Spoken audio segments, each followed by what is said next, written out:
In this clip, Aaron demonstrates the importance of mixing in context with the rest of the track to get the bass to gel with the drums. Aaron's minimal approach shows that you don't need to reinvent the wheel every time you want to create an awesome bass tone. Check it out and enjoy.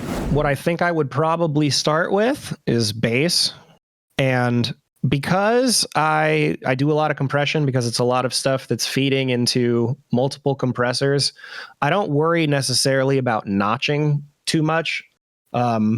Typically, if you're not mixing top down, you probably want to put some notches in your kick and your bass just so that they're not sort of competing. But because I'm feeding everything into multiple compressors, that's sort of taking the transients down a little bit each time. That sort of ends up taking care of that. But I will go and listen to just the drums and bass soloed.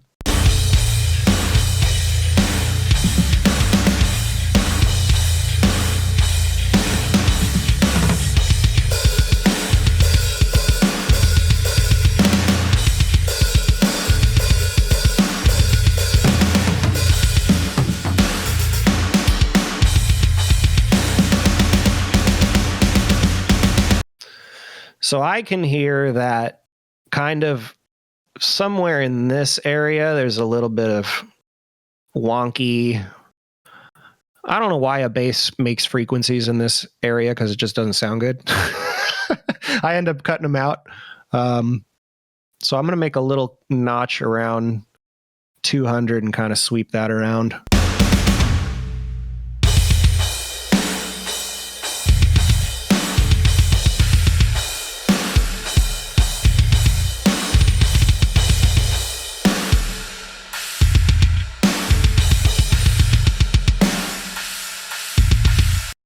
All right, the next thing I'm going to do, I'm going to take a little bit of the mid-range out.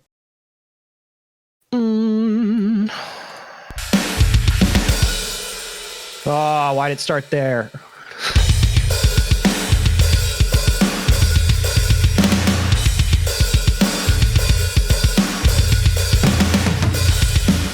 And then one of my favorite things to do is I like finding the very odd specific frequency of the metallic sort of scraping, and I like boosting that with like a very sort of a very narrow notch. And for this, I'll do it soloed.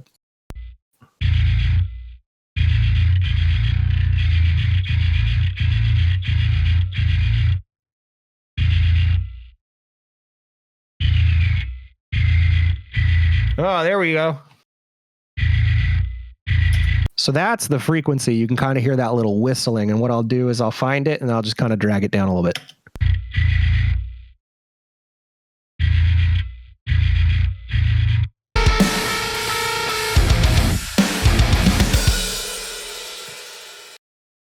Little subtleties, but that's just to my preference. And then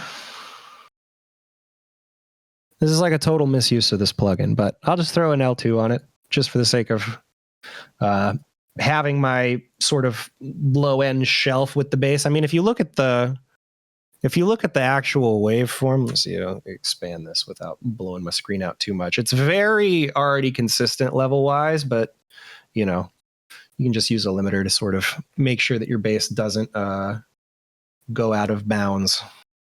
So I guess it really isn't a misuse of it, but you know.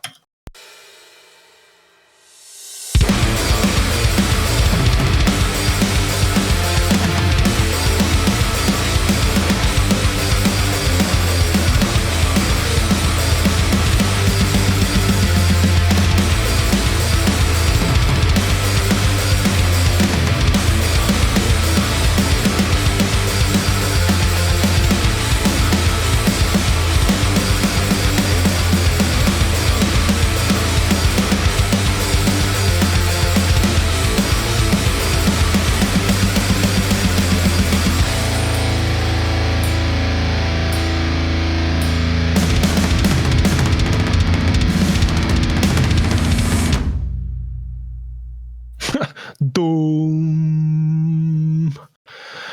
All right. So, you know, what's funny is listening to it in this context now, I probably wouldn't put an L2 on it. I know it's something that I did when I was actually mixing the song, but listening to it now, I might not even do that. It's close enough in level and I don't hear it disappearing so much. Another thing you can do if you find your bass is disappearing in the low end is you can basically create a duplicate channel with that same thing, and you can basically just sort of notch, almost everything out and then compress that almost to where it distorts but doesn't distort, and then you can use that to sort of reinforce the low end. But I feel like the low end, at least in the bass amp track, is enough and substantial enough, and tonality wise is there enough that I might not even use this, but just for the sake of sort of replicating the way that I mixed the track.